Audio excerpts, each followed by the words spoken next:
Okay, and we're back, Jim. It's been a hot minute since we've had a chit chat, and I I know. tried to get AI to replace me today because I just wasn't feeling it, but couldn't get it to pull it off.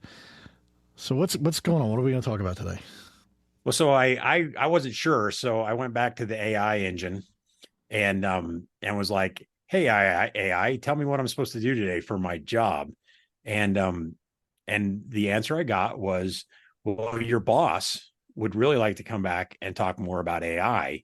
And so since I listen to AI blindly and my boss signs my paychecks, actually he doesn't. Does anybody even sign? I mean, Does oh, anybody even that's a get a topic, a paycheck totally anymore? different topic. We're not,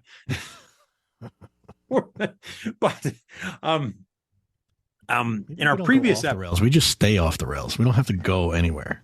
We just live there. that's true. It's a good thing. We should not even bother with Rails. So Mittal Parekh, he was our guest on the last episode, and we've brought him back to continue our conversation about AI. So if you missed the first one, I highly recommend you go check that one out. I'll drop a link for you if you're really, if you really need it, into the show notes, to go back and listen to our first part. But Mittal has agreed to grace us with his presence again, and he's back. So Mittal, thanks for joining us again. My pleasure. And I'm sure you both are thinking, one more time, this dude is back on this episode. And for my listeners, no, that's not because I am Jim's manager. It just so happens that I'm Jim's manager. But we agreed that there is ton to unpack in the name of AI. And today we are going to keep it razor focused on Ruckus Analytics, our AI engine from See, Ruckus. I thought we had you back because you look so good and you make us look better. But then I remembered this is an audio only podcast, so it really doesn't matter. So you're saying no comments, no comments. Look, I put on a nice shirt today. Like I like collar and everything. Look at this. Are you saying I didn't need that? Confirm he brushed his hair, he put on a shirt. I assume he's probably deodorized. Jim looks properly presentable. I'm wearing pants. All right, now we got to keep it PG. You can stand up all you want, Jim. Nobody can see it. No, I had to adjust my chair. My chair. All right. Back on the rails. Remember, we decided we're not doing rails. No more rails for us. That's true. So, Mittal, last time we were talking about AI and in enterprise networks, or just I guess networks in general. I mean, anymore, it's funny. I talk to people all the time, and it's there. I don't know if there's really a distinction anymore between some of those verticals on like the network, because all we end up changing is basically the requirements. So, one type of vertical needs this type of requirement, but in the end, it's really just all sort of an enterprise network. But in our last episode, we were talking about some of the different ways that AI can assist network engineers, network architects, the day-to-day operations people, network administrators. And so to sort of tie into that, now that we have all these different use cases for AI, and now that we know what AI is going to do what do we do with it? I mean, it feels like we got this big, massive thing, and it's like, great, I'm walking around the store carrying a giant pillow, and it's like, what do I do with this thing? How do we? I mean, how does that all work? Okay, so let's learn by taking an example, and I'm going to use Ruckus Analytics, the AI engine from Ruckus. And what we are going to do, at least I'm going to try to fit into this podcast episode, how Ruckus Analytics is helping our customers in one of or many of these dozen elements that we went through last time, right? So we are going to keep it razor focused. I assure you, with this benter, I will not be able to touch up on all 12, but let's get started somewhere, right? So the simple things like real-time monitoring and analysis and analytics. So you might say that, of course, I have like 17 other tools that do it. No, I'm not going to argue around it, right? But imagine this, that Ruckus's AI engine, Ruckus Analytics, right, it's able to draw a baseline by continuously monitoring your network traffic and performance, right? It identifies anomalies. So it's going to, again, I go back to the thing that I told you guys last time, that imagine your body going through 24/7 by 365 CT scan, right? That's what is happening with Ruckus analytics. It is taking in data points from every network element in order to create a universe, view of the universe, so that it knows what to keep an eye on, right? And it identifies when something goes south or issues as they occur. And no, it's not a rules-based engine, if you're wondering, right? So let's start with this one, which is you have set the baseline, right? The baseline changes. It's pretty dynamic because you know what? It is continuously monitoring the human habits or the habit or the way enterprise networks behave. They change from time to time. So does baseline. But then comes a very important point, and that is, as I'd mentioned, proactive maintenance, right? Or proactive management. So imagine what if I told you that Ruckus AI engine from Ruckus is able to keep a close eye and identify incidents. First, identify incidents so that it can take every incident and say, aha, I'm going to evaluate just how ugly this is. So first set of things or magic that Ruckus Analytics, the AI engine, brings to table is being able to identify what we call it blast radius. What does it mean? Is that this particular thing that I see that's abnormal could result in these many users, these many devices, these many applications across these many venues or locations could go wrong.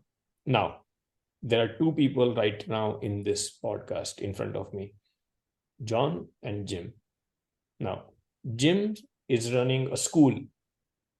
And if that school site goes down, right, maybe entire K-12 goes down, or even elementaries K-6 go down, nobody can study. But he's a chill dude. He's going to place a call with the IT guy and say, things are not working here. And John is hot and heavy. He is by himself. He has only one iPad. iPad doesn't work, doesn't stream Netflix. He keeps calling. He logs 17 help desk tickets, right? Now, let's take it from IT's perspective. Who is IT going to help? Angry John Deegan, or who's not able to see that Netflix movie, or a very chill superintendent of a school, or a principal of a school where the entire school is down, but he is very silent, very polite about it. IT is going to treat the squeaky wheel, but AI is going to show them that no, that school is more important. That incident will become service affecting, and hence it has become priority one, whereas John Deegan with his one iPad and Netflix not streaming is priority 4. So now let's go slow down and identify that you proactively identified an incident, and you have now avoided it from becoming service affecting because you see something going wrong and IT identified it because it got prioritized as P1 and they fixed it before the entire school went down, right? So being able to, first of all, auto prioritize, that's very important, right? Now, let's slow down on this one. My listeners, I want them to digest this and say, oh, so if I'm evaluating an AI system that's going to manage my network for me or help me manage my network better, is it able to prioritize these incidents for me? Right? Identify incidents and not just run a laundry list of 75 or 80 in front of my eyes. And now I have to bring my specialists together every morning to look at the blast radius, what we call it, right, as to how ugly every incident is, and identify who should work on what. Right? Now we all know that yes, the school, with the whole school being down is a lot more important, but and that's a good technical thing, right? But we also know that in the business of Wi-Fi, in the business of networking, there's also something else that you have to cover. Like in my last job, I did most of my network at 40 megahertz wide channels because I needed channels. I didn't have enough spectrum, except for the one corner on the top floor. Actually, it was the second floor because top anyway.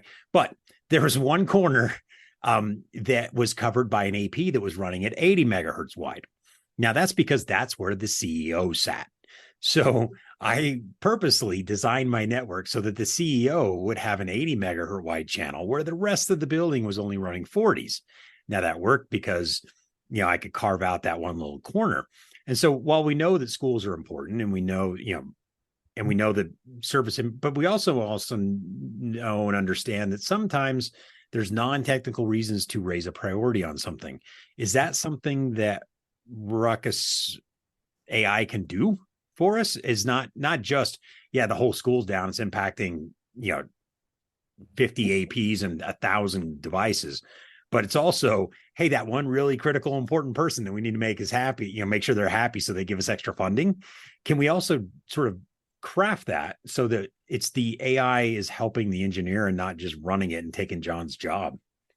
So first of all, the taking John's job is not under consideration at this point, right? We are now talking about AI being able to identify. So remember, I told you that AI draws a baseline, right? It draws a baseline and it is smart enough to understand. So when it takes stock of situation, it realizes that, there is one place where the network is tooled in a certain way. So AI is not taking up your job and say, no, I'm going to change this or I'm going to propose this change. It is drawing a baseline and say, this is done for a reason, right? So it is not going to disrupt your network the way you have designed. It might flag that as an anomaly or something that stood out. But again, remember, you still have an IT as a chance to say, I don't want to see it, right? So at the end of the day, you can pretty much say that AI is there to help you. It's not going to force you, or it's not even going to change your settings on its own. Okay. Right. No, but I think, and maybe I'm on the right path, Jim, let me know. But so what I'm thinking of, and I use this a lot, and we have it now in RA, and I love it. But I used to have maps, and my APs were in maps, and we have it again. It's great. And it lets you see what AP is down. Now, obviously, if your whole map turns red, you've got a lot of APs down. And probably, the odds are, I'll put dollars to donuts, that if you've got a lot of APs down in a network, it's not an AP problem. You've lost a switch or switches or a whole closet or something worse. But any good engineer knows their maps. And you can tell from looking at that map that maybe you lost one building, but then on the other floor, you lost one specific AP, and that's the executive wing of the building. And no offense to that second floor, but you're going to have to find a second engineer because you're going to have two separate problems, and that C-level AP, that single AP, is going to get a lot of attention. Sort of the squeaky wheel and the grease, to your point from before. What I would kind of put that into perspective, though, with the beauty part with RA, you would see like a whole building down as a P1. Mm-hmm. That CEO's AP might be a P2 or a P3, depending on how things are. I'm not looking at RA right now to tell you, but one AP itself is not going to be a P1, probably, I don't think.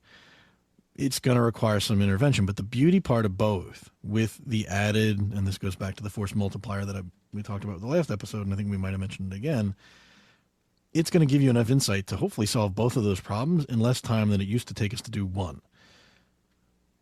But so I think what Jim was asking, though, is can we flag a specific AP, even though it's only a single AP, to go down as a P1 because it's the CEO's AP? But you bring up a good point, John. Sorry, Mittal. John and I are going to argue here for a second. But you bring up a good point, John, and I think you did it inadvertently. Because with the additional insight of AI, maybe it's not as big of a deal. Maybe it's not as critical anymore because AI is going to tell us and allow us to identify what exactly is the problem that caused the entire building to go down. So by maybe we're thinking about this wrong. If we can fix that problem much quicker, and a lot of the times it's you learn it by the seat of your pants, right? I mean, that whole thing of looking at the map, my previous job, I could look at a map and I could tell based on which ones had gone red, I could tell you if it was a switch or a distro or, aggregation. I knew exactly what it was based on how many have gone down because I knew my maps. Yeah. But if you don't know that, if you don't understand that because you're new or you're lean IT, whatever, maybe we don't need to have that ability to flag the CEO's AP as a higher priority, because if AI and Ruckus AI allows us to identify the bigger problem faster, then we can that becomes a force multiplier. So maybe that's not even a problem anymore. And the other thing I would add on top of that, and I actually thought about this when we were running through the 12 list, and then something Mittal said earlier made me think about it. Let's take the AP being down out of the equation. Okay. The CEO has a problem. And the beauty part with a tool like RA is you're not just seeing that there's a problem. I mean, you might not even see the problem specifically called out by the device, but the CEO, let's assume that the company owns the devices. So you've executive support people have said, Joe Smith, our president, has a problem, and these are his devices. And the problem is with his iPad. And here's his MAC address. So you can go into RA and find that MAC address, and that's going to give you all the information it has about that MAC address. And you can see, is it up to date? Does it have a certificate problem? Does it have, it might not tell you the exact problem, but it's going to cut down on the number of troubleshooting steps you have. And anybody who's supported executives knows that it's really impossible to get your hands on that device. So something like that is it's a gift from the networking gods. I laugh about maps and things like that. And I had an executive of a network complain about a problem. It was right when the iPhone 10 came out. And they were like, nobody can get the iPhone 10 except for the executives. He happened to be one of the first ones to get it. And I said to my boss, it could be an iPhone 10 problem. I don't know. I need one. I don't have one. And then I fired up my survey tool, went over and realized, and we were in the process of updating the network, that literally there was a dead space in his office that literally it cut his desk in half. And I'm like, it's not the phone. We needed to add an AP there. And we were just in the process of building it out. But that's something that, you'd see signal strength in RA. You'd see client information, like they're just not connecting. But I think that's the beauty part is we could prioritize it. But like to your point, Jim, we don't have to necessarily because we're going to reduce our turnaround time, I think. And I think and as we were talking, as we were fighting this out, sorry, Mittal, that's where, all of a sudden it dawned on me. I'm like, wait a second, we're old dinosaurs thinking about this. We don't necessarily need to have the tools that we used to use 10, 15 years ago and have that thing, because yes, the whole executive, like in my last job, the executive team had their own dedicated help desk person. Like they would travel with them type of dedicated help desk person. And it was like, anytime his number popped up on your phone, that was a P1 incident just because it was his number. And so I think we're outdated. And Mittal, I'll bring you back into the conversation now, but are John and I just outdated in this, in thinking that, we still have to have this method to flag this CEO's AP as being a P1 no matter what? Is that really required with AI? Because now if we can solve the whole building problem or my school, from previous, I think you are, I would say, for the right reasons, living in the past. But with AI, you probably should grow with the changing world. And one of the ways in which you can do so is see how AI is helping, how it is changing, how the entire network is perceived. Right? You might see that, that one AP in the CEO around the CEO's office is important, but you will soon realize that it is part of a network And when that network gets affected, AI is going to be the first one to flag it. And after it analyzes based on the baseline, it's going to prioritize the right way. Right? It again agreed, and it's machine, it's technology. It might not do exactly what a human intelligence does. And that's why I believe, John, you're not going to lose your job, but AI gets us most of the way, right? But I would be let me continue with this thought, and that is only how good or what good is this AI if it just prioritized for you and gave you P1s or the higher priority incidents to work on and left you there. Again, you are relying on IT staffers to work on each incident once you've identified those P1s, right? How about AI telling you how to fix it? So for a long time, right, finding that proverbial needle in the haystack was not very easy, right? Even today, when I speak to IT, and I'm sure you have lived through, John and Jim, is that couple of Excel spreadsheets, look at the timestamp. Some software has seconds and milliseconds, and some only have seconds. So you can't just do comparison of characters or comparison. You have to trim certain terms or to be able to match it and then triangulate and all that jazz to get to exactly where the fault lies. Now, imagine if AI is able to deliver to you root cause analysis. It says, now let me show you why this happened, how this happened, and where the issue is. So, here's something to think about. So Ruckus Analytics, the AI engine from Ruckus, does it. It shows you how does it help. Not only does it help you, senior SMEs, subject matter experts in IT, right? You don't need to touch that incident, right? You never get assigned those things. You know why? Because it's not the best use of your time, because all the root cause analysis is already given up there. Another way in which it helps is that now IT can pretty much hire fresh out of college graduates and say, okay, here's your help desk seat, right? No need for formal training. When they are assigned incidents, they not only see incidents, but they also see the root cause analysis, how to fix it. So you are killing 3 birds with 1 stone. Your SME is not bothered. There is no extra time required for a formal training for that newly hired IT graduate. And the third one is that newly hired IT graduate, right, is learning on the job. It's getting you more throughput right from day one, right? If you think about it, you as IT team, you are able to do way lot more with root cause analysis and recommended remediation actions. So what I didn't tell you is that with Ruckus Analytics, the fresh graduates, IT fresh graduate who is on help desk ticket, is now not only looking at RCA, root cause analysis, but he or she is also looking at how to fix it, because Ruckus Analytics shows you recommended remediation action. So they feel empowered because they solved it a couple of times over, right? Their confidence takes a whole new level while they are learning, and you don't have to put them through formal training program. Now that's real savings. So I'll tell you one thing, right?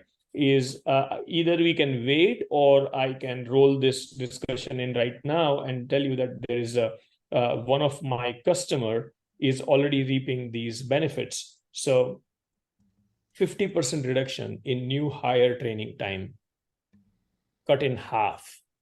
That's real money right there in their pocket. Yep. Because of Ruckus Analytics, the AI engine, showing them root cause analysis and recommended remediation actions, right?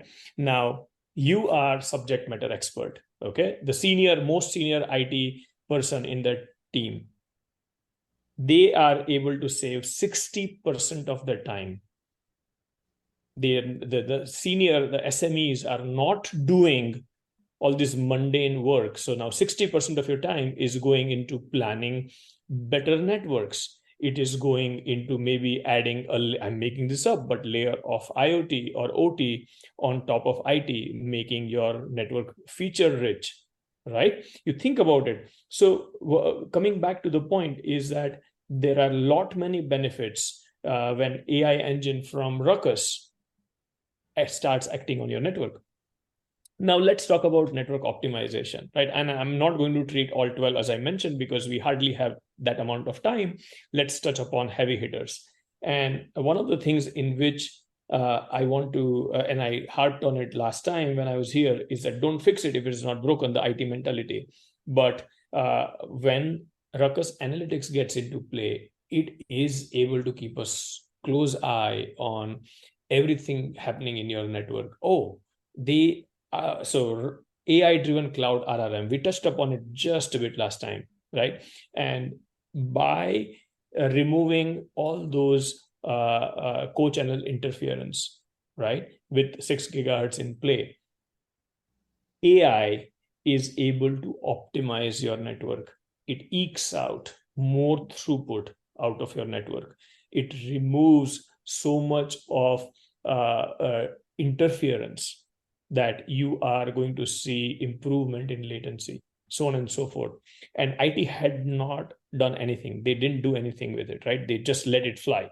And this is real use case with one of my customer, or our customer for that matter, right? Where they let AI-driven cloud RRM, radio resource management, show its magic. And what they saw was so amazing.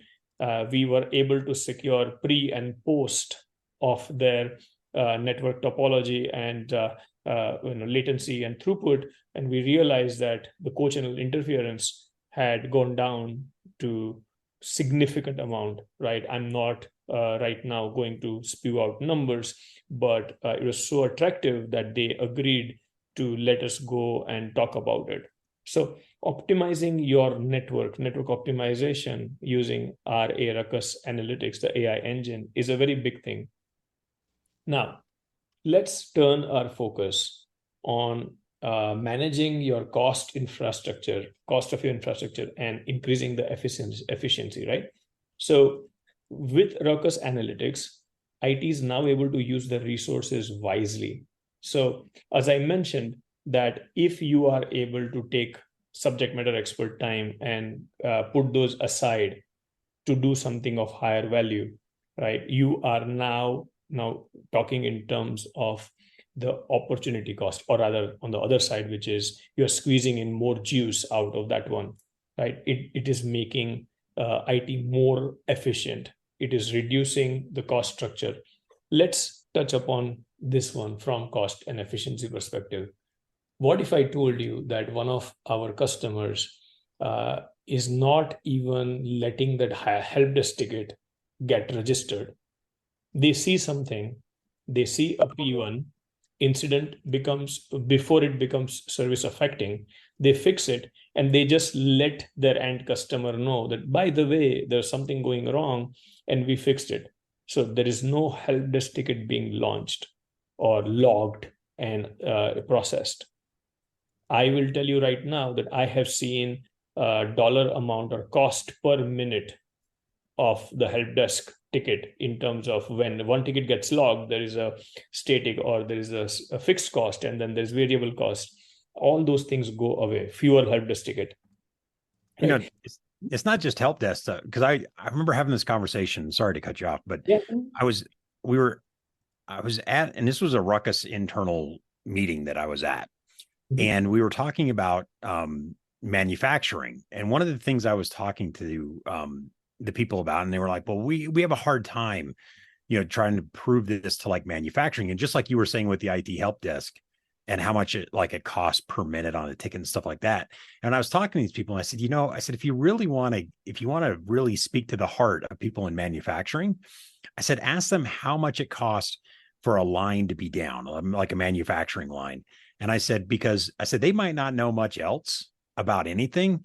I said, but I guarantee you that those manufacturing people know exactly, what it costs them per minute to have a manufacturer. I said, they'll tell you without even looking up I said, they know that stuff off the top of their head. And so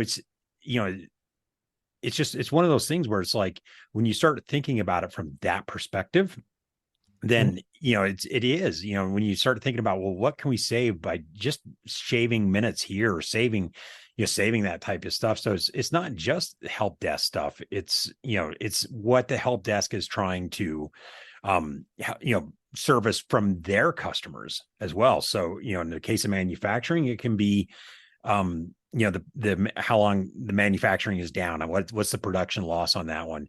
I know a really, really odd number. Jet airlines, that big giant airplanes, the passenger planes, they burn their fuel cost at idle is $83 a minute.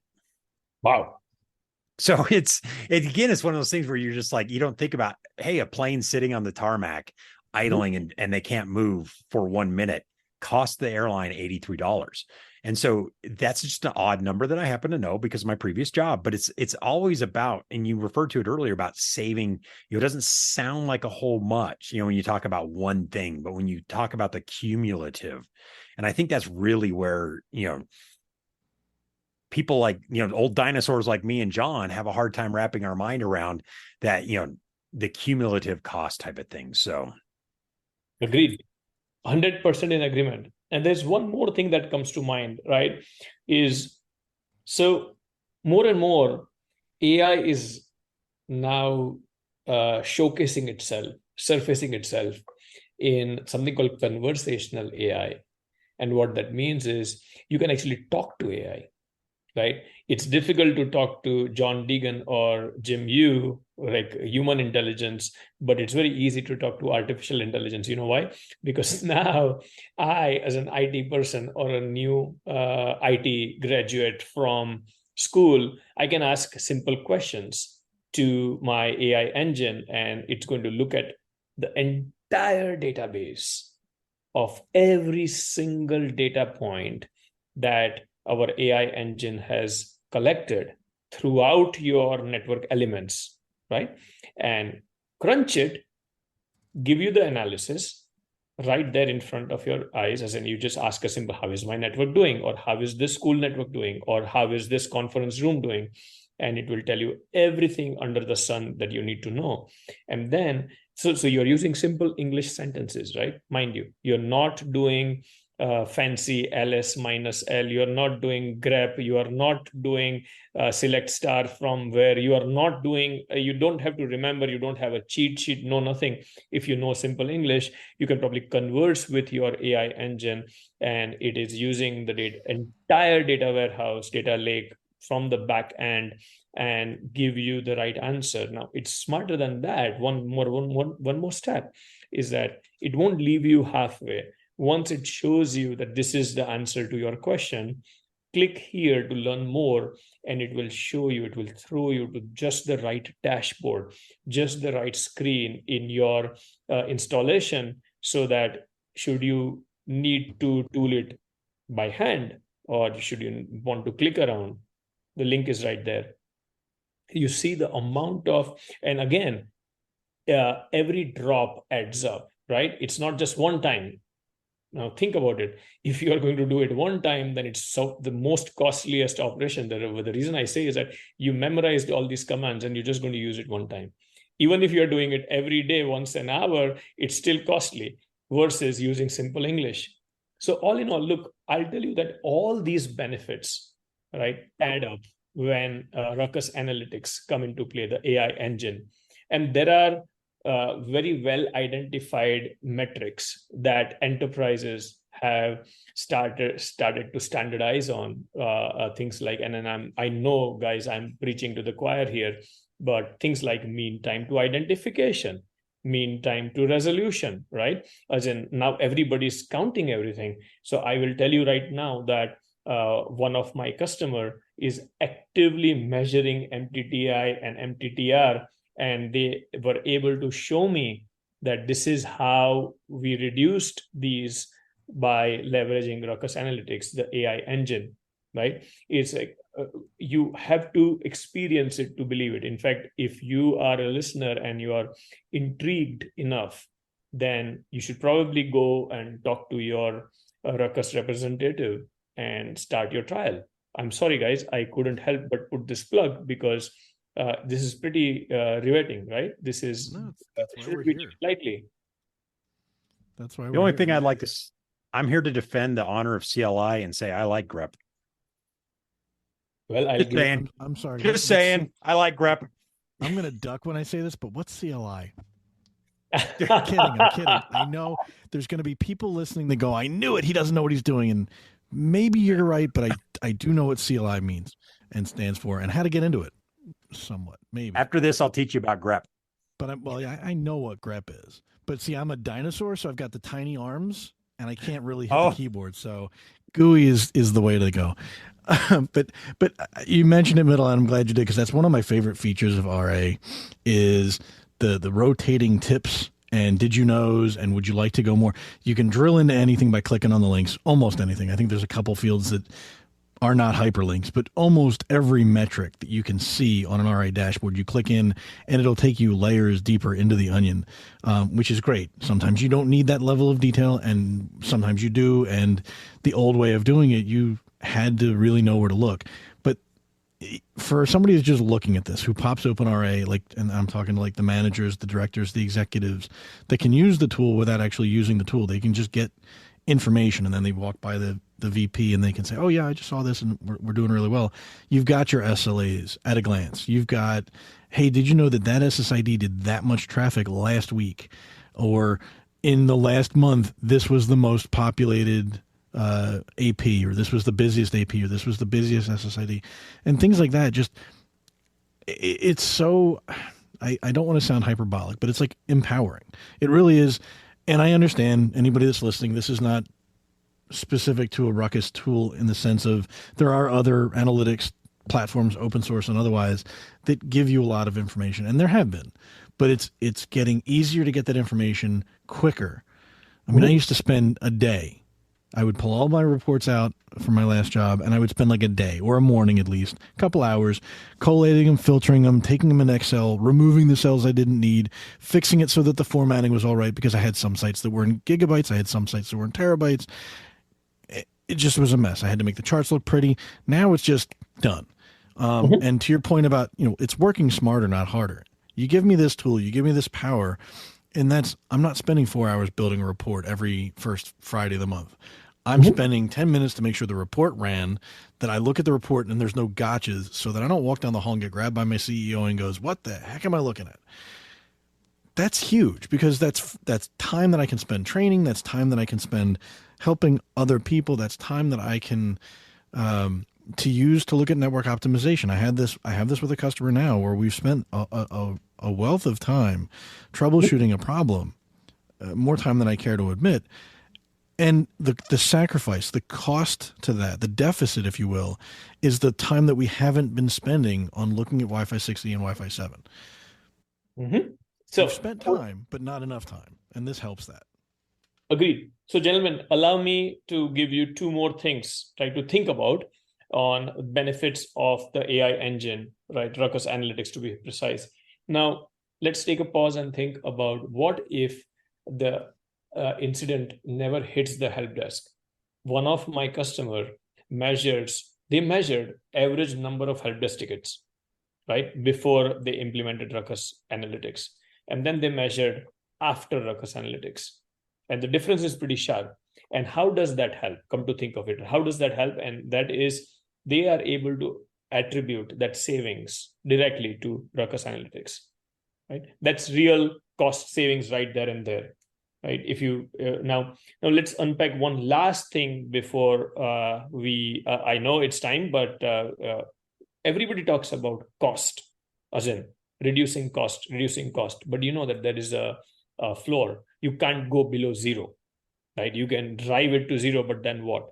However, if you start looking at glass half full versus half empty, and that is, let's look at the value that gets created or generated because of this AI, right? Now, we all agreed that if the whole IT team sat around a table and said, okay, John, you work on this, Jim, you work on this, Mittal, you work on this, as in the smartest guy in the room or the smartest girl was doling out all the incidents to various IT people. Now, first of all, that time has gone away. P1, P2, P3 identified, right?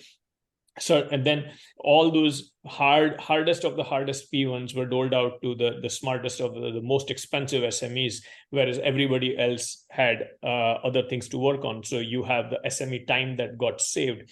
Now imagine this, that same SME is now designing network for the new school that they are building, right? Or a new stadium that they are building. Suddenly there's a value that gets created, right? Then that should be credited to the AI engine, which now for the cost, you have ways to measure it, but you don't have a way to very well measure the value that gets created, right? It requires a little bit more sophistication, more attribution in order to identify that just because we did not use Jim's time every morning, 30 minutes. And again, one day of 30 minutes is fine, but 30 minutes every single day, it adds up, right? Come to think of it. And suddenly Jim is doing something of higher value. So one of the things I want our listeners to take home is that when you evaluate an AI system, right, don't just look at, oh, how much my cost is reduced because of this implementation, or when I adopt this one, is that also look at the value that gets created, right? Chances are very high that a confluence of this reduction in cost and generation of value will probably pay off your subscriptions for these AI systems, right? In probably weeks or months, right? Your payback period, what they call it in fancy terms, is probably days, weeks, or even months, and then it's all free, so to speak. So, gentlemen, there you go. I can go on and on, but I guess today we can keep it limited to these ones, I would say. I really enjoy the podcast where, because normally, I'll be honest with you, sometimes I go into these things going, I know everything.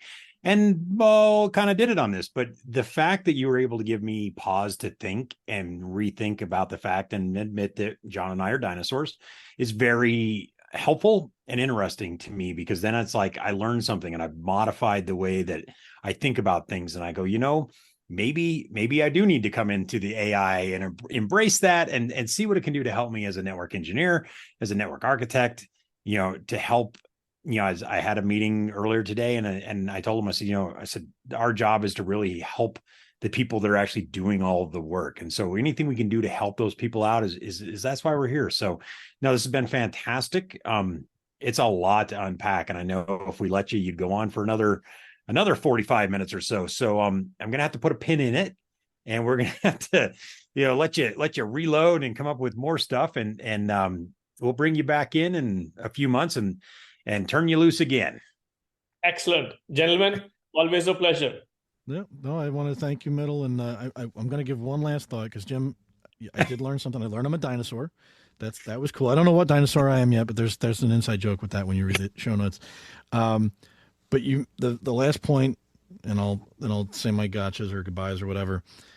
It's a message I learned from my first boss, who's a retired Marine. Or not my first boss, but my first boss that I got close to. And it was a line, and it's funny, and I'm going to share it with the world now, all 300 or so people that listen to us, hopefully more than that by the time this one rolls. But Semper Gumby. It's a play off of the Marine mantra, but it's also a play off of that wonderful clay, plastic, rubber, whatever he was, thing. Always flexible.